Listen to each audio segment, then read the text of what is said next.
Бүгүн Жалал Абад шаарындагы азык-түлүк саткан ириделген соода дүкөндөргө рейд жүрдү. Анда Санепид көзөмөлдөө борборунун дарыгерлери тез бузулуучу тамак аштарды жана сүт азыктарынын сакталуу шартын, сактоо мүнөтүн карап чыгып, түшүндүрүү иштерин алып барды. Продукция сатпаңыздар. Сөзсүз түрдө кайсы продукция келген болсо, ошолордун биринчи очередь сертификатын сураңыздар. Декларациясын сураңыздар. И өзүңүздөр срок хранениясын карап, срок годностун карап, өзүңүздөр жакшы холодильниктерде сактап, ушуларды биз талап кылабыз. Антпесе бизден административный чара көрүлөт. Жок, байкалган жок. Мен буну срок өтүп кетти деп эсептебеймин. Бизде мындай групп нарушениялар эч качан болбойт. Сроктор менен биз именно Дасторкон маркети өтө строго иштейбиз.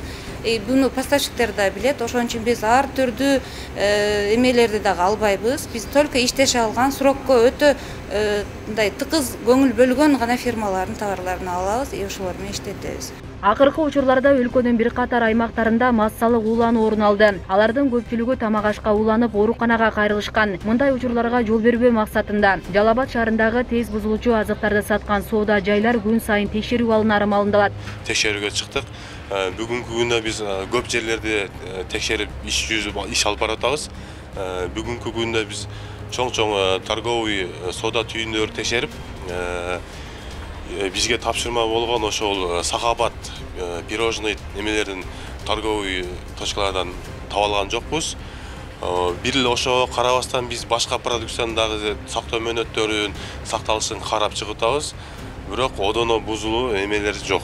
2021 жылы Жалал Абад облусунда тамак ашка уулануунун 20 учуру катталган. Анын кесепетинен 120 адам жабыркап, 9 жаран каза болушкан. Ал эми 2022 жылдын 4 айында эле уулануунун 9 учурунан 17 адам жабыркап, бирөөсү бул дүйнө менен кош айтышкан. Адистер аба ырайынын кескин түрдө ысып кеткендигине байланыштуу тез бузула турган азык-түлүктөрдү сатып алууда сак болууга чакырышат. Сөзсүз түрдө алган товарыңыздардын, быйыл ошо жей турган товарыңыздардын сактоо мөөнөтүн, жасалган мөөнөт жана анын канча мөөнөткө жаратылуун карап койсоңуздар. Эгерде ошондой учурларга көп болсоңуздар, сөзсүз түрдө бизге кайрылсаңыздар, биз тиешелүү чараларды колдонобуз. Жана андан ары анын сатылуусуна жол бербейбиз. Ошондуктан бизге да ушундай кай жерде ушундай сатып атканы болсо, жардам берип койсо деп жалпы жарандарга да кайрылып кетер элек.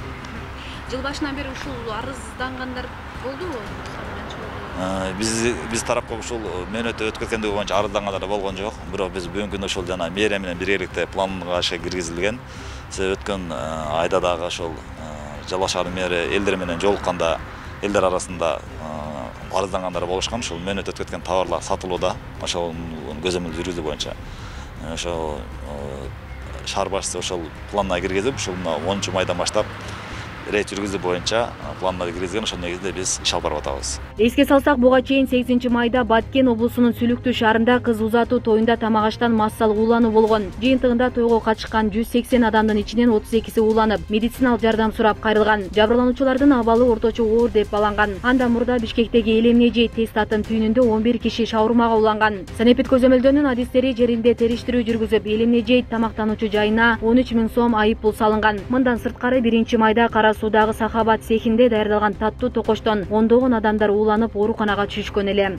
Асел Сыдыкова, Замирбек Тойчубаев, Регион телеканалы.